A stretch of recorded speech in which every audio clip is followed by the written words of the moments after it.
नमस्कार दोस्तों, स्वागत है आपका हमारे YouTube चैनल पर। तो दोस्तों, आज की इस वीडियो में हम एक ऐसे टॉपिक पर बात करने वाले हैं जो पूरी डिप्लोमेसी की दुनिया के अंदर चर्चा में बना हुआ है। क्या इंडिया और अमेरिका के बीच का रिश्ता सच में मजबूत है या इस दोस्ती के पीछे कोई एजेंडा छुपा हुआ है? और सबसे बड़ा सवाल, डोनाल्ड ट्रंप की वापसी के बाद क्या होगा? डोनाल्ड ट्रंप के राष्ट्रपति बनने के बाद क्या भारत और अमेरिका के रिलेशनशिप के अंदर कुछ बदलाव आएगा?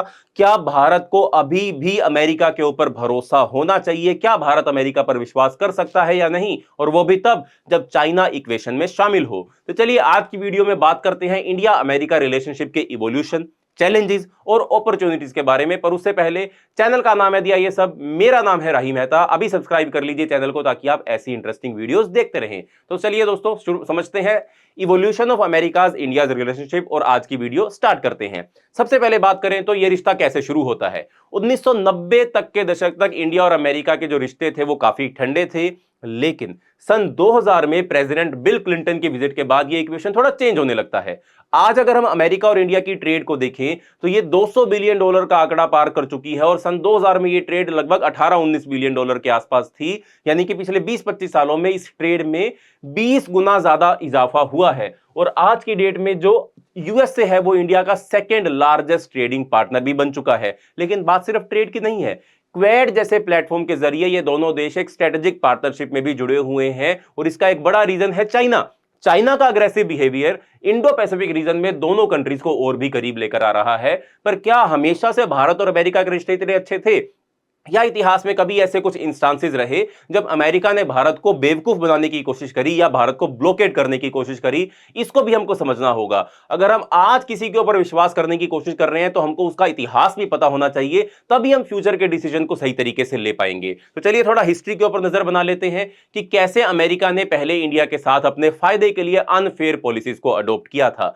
सबको याद है 1971 की बांग्लादेश लिबरेशन वॉर। इंडिया ने बांग्लादेश की आजादी में सपोर्ट दिया था, लेकिन अमेरिका ने उस वक्त ओपनली पाकिस्तान का साथ दिया था और अपना एक एयरक्राफ्ट कैरियर जिसका नाम था यूएसएस एंटरप्राइज, उसको इंडियन ओशियन के अंदर उतार दिया था भारत के ऊपर प्रेशर क्रिएट करने के लिए। यानी कि एक ऐसा इंस्टांस इतिहास में मौजूद है जब अमेरिका भारत के इंटरेस्ट के अगेंस्ट काम कर रहा था। दूसरा इंस्टांस अगर हम जिक्र करें तो वो था न्यूक्लियर ब्लॉकेड। जब भारत ने पोखरण 2 में न्यूक्लियर टेस्ट किए थे तो अमेरिका ने बहुत सारे इकोनॉमिक सैंक्शंस जो थे वो भारत पर लगाने का काम किया था। यह सिर्फ इसलिए था क्योंकि इंडिया अपनी इंडिपेंडेंट न्यूक्लियर पॉलिसी को इंप्लीमेंट करने की कोशिश कर रहा था। अमेरिका को वो कंट्रीज ही पसंद नहीं आती हैं जो अपनी इंडिपेंडेंट फॉरेन पॉलिसी इंप्लीमेंट करने की कोशिश करती हैं, और भारत तो अपनी इंडिपेंडेंट न्यूक्लियर पॉलिसी इंप्लीमेंट करने के लिए चला था। तो यहां पर भी दूसरा इंस्टांस था जब अमेरिका भारत के इंटरेस्ट के अगेंस्ट चला जाता है।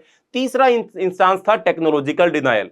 कोल्ड वॉर के दौरान अमेरिका ने hi tech technology system, defence technology system, इन सब के ऊपर रिस्ट्रिक्शन लगाई हुई थी, जिसका इंपैक्ट क्या पड़ा? भारत अपनी इंडियन मिलिट्री को उस स्केल पर मॉडर्नाइज नहीं कर पाया। पर यह सारी टेक्नोलॉजी अमेरिका पाकिस्तान को कुछ हद तक देता रहा, जिसके चलते पाकिस्तान भारत से कोल्ड वॉर के दौरान कुछ एक स्टेप आगे निकल गया था। यह भी भारत के खिलाफ जाने वाली बात थी। इसके साथ ही अमेरिका का अगर पाकिस्तान के साथ रोल हम समझें, इस इक्वेशन को हम समझें, तो इसके लिए भारत के इंटरेस्ट के अगेंस्ट हमेशा अमेरिका और पाकिस्तान काम करते रहे हैं। इन दोनों का रिश्ता इंडिया के लिए सरदर्द बना रहा।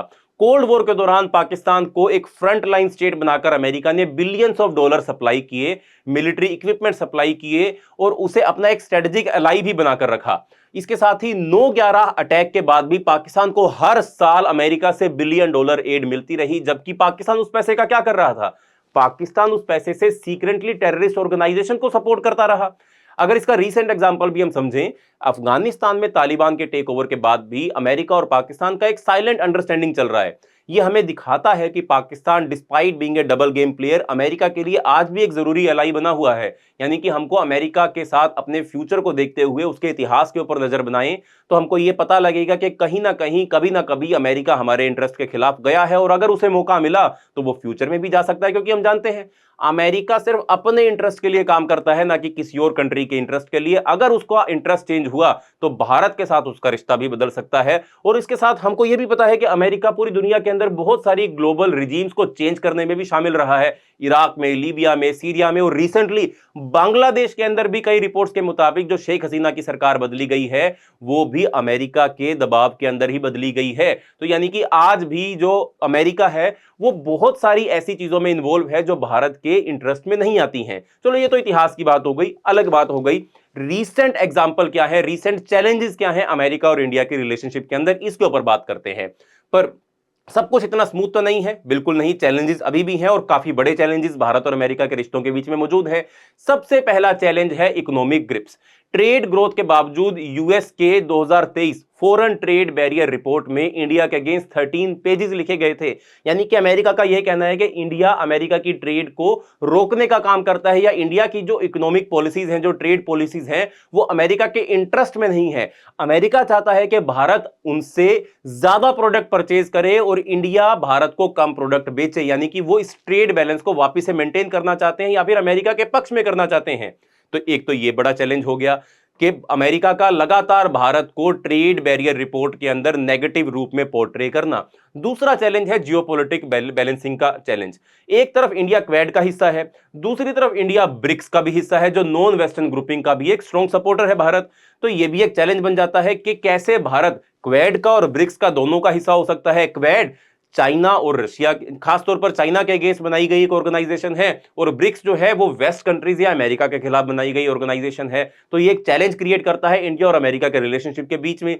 तीसरा चैलेंज है वॉशिंगटन का कंसर्न कि इंडिया अपनी डिप्लोमेटिक पॉलिसीज को लेकर कैसे आगे बढ़ रहा है। यूक्रेन रशिया वॉर पर भी इंडिया का जो न्यूट्रल स्टांस था वो अमेरिका को खटकता रहता है, अमेरिका को यह स्टांस पसंद नहीं आया था। दोस्तों ये साफ है कि दोनों देशों के रिलेशनशिप बड़े हैं, लेकिन वो अभी तक जापान और अमेरिका के बीच के रिलेशनशिप या अमेरिका और यूके के बीच के रिलेशनशिप जैसे स्ट्रॉन्ग नहीं हो पाए हैं। अभी तक ऐसा मॉडल भारत और अमेरिका के बीच में डेवलप नहीं हुआ है। वहीं अगर हम इंडिया और अमेरिका की मिलिट्री टाइज की बात करें, अगर मिलिट्री टाइज की बात करें तो कई सारे ऐसे एग्रीमेंट्स जो है वो भारत और अमेरिका ने साइन किए हैं, जैसे कि logistic exchange memorandum of agreement, जिसको LEMOA के नाम से भी जाना जाता है। यह एग्रीमेंट इंडिया और यूएस फोर्सेस को एक दूसरे के मिलिट्री बेसिस यूज करने की फैसिलिटी देता है।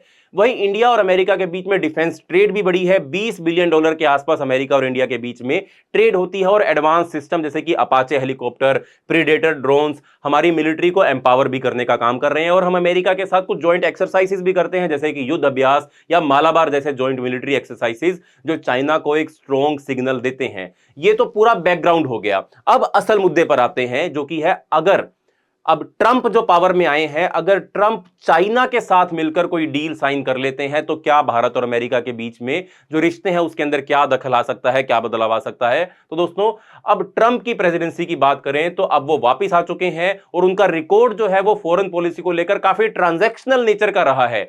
अगर ट्रंप ने चाइना के साथ इकोनॉमिक डील साइन कर लिया तो उसका सीधा इंपैक्ट इंडिया पर होगा। देखो, ट्रंप एक बिजनेसमैन है, वो चाइना के साथ निगोशिएशन करना चाहते हैं, वो चाइना के साथ अपने डिस्प्यूट को रिजोल्व करना चाहते हैं। अगर चाइना तैयार हुआ, अगर इन दोनों के बीच में कोई डील हो गई तो, और इन दोनों के बीच के रिश्ते नॉर्मल हो गए, तो इसका इंपैक्ट इंडिया पर पड़ेगा ही। इससे इंडिया की ट्रेड डिसएडवांटेज क्रिएट होगी।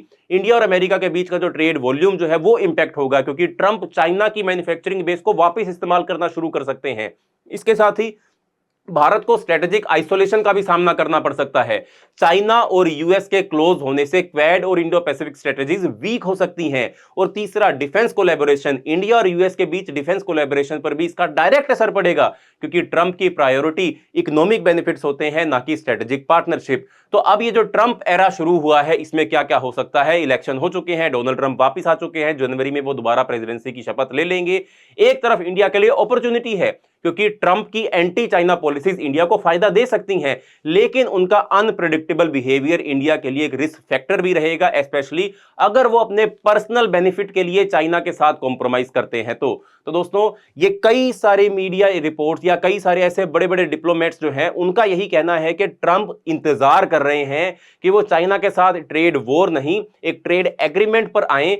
चाइना के साथ अपने ट्रेड बैलेंस को फेवरेबल करने के लिए वो चाइना के साथ एक डील साइन करें, और अगर उनको वो डील मिल जाती है तो वो बाकी सभी कंट्रीज को साइडलाइन कर सकते हैं, उसमें इंडिया भी शामिल रहेगा। अमेरिका चाइना के साथ अगर अपनी ट्रेड को नॉर्मलाइज करेगा और ट्रेड वॉर शुरू नहीं होगी। खैर, इससे अच्छा भी बहुत कुछ हो सकता है, पर इसका नेगेटिव इंपैक्ट भारत के ऊपर पड़ सकता है। तो सवाल यही है क्या भारत को अमेरिका के ऊपर विश्वास करना चाहिए, भरोसा करना चाहिए, ये अभी हमको फ्यूचर में देखने पर ही पता लगेगा। जैसे ट्रंप प्रेसिडेंट बनेंगे, उनकी प्रेसिडेंसी के पहले 10, 15, 20 दिन को अच्छे से एनालाइज हमको करना पड़ेगा। क्या वो फैसले करते हैं, चाइना को वो कैसे हैंडल करते हैं, तभी अमेरिका और इंडिया का रिलेशनशिप जो है वो आगे इवॉल्व हो पाएगा। तो दोस्तों, ये था एक डिटेल्ड एनालिसिस इंडिया अमेरिका के रिलेशनशिप के ऊपर। एक तरफ दोनों देशों के बीच ट्रेड और मिलिट्री टाइज मजबूत हो रहे हैं, लेकिन हिस्ट्री हमें यह सिखा देती है कि हमें अपनी स्ट्रेटेजिक ऑटोनॉमी को अभी भी बनाए रखना है। आपको क्या लगता है, क्या इंडिया को अमेरिका पर भरोसा करना चाहिए या अपने ऑप्शंस खुले रखने चाहिए? कमेंट करके जरूर बताएं। वीडियो पसंद आई हो तो लाइक करें, शेयर करें और चैनल को सब्सक्राइब करना मत भूलिए। मिलते हैं अगली वीडियो में, तब तक के लिए जय हिंद।